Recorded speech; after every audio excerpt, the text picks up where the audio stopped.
ಗಿಫ್ಟಿಂದ video ಮಾಡಿ ನೋಡಿ ಮೇ ಅವನ ತಗ ಕಳ್ಸ್ಕೊಂಡು ಇಬ್ಬರದು ಅದನ್ನ ಓಪನ್ ಮಾಡಕ್ಕ ಇಸ್ಕೊಂಡು ಓಪನ್ ಮಾಡಕ್ಕ ಹಾಂ ತಡಿ ನೇಮ್ ಐತಲ್ಲ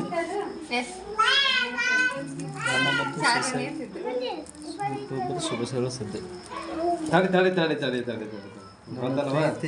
ಚಿಕ್ಕಿಗೆ ಚಿಕ್ಕಿ ಅವಳಿಗೆ ಚಿಕ್ಕಿ ಹುಟ್ಟುಹಬ್ಬದ ಶುಭಾಶಯಗಳು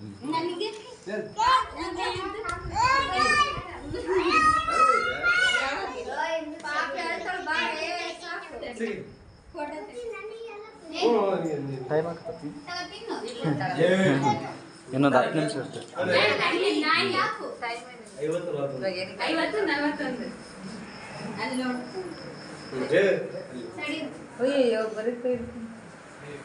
ಇಲ್ಲ ಕೇಕ್ ಇಟ್ಕೊಂಡು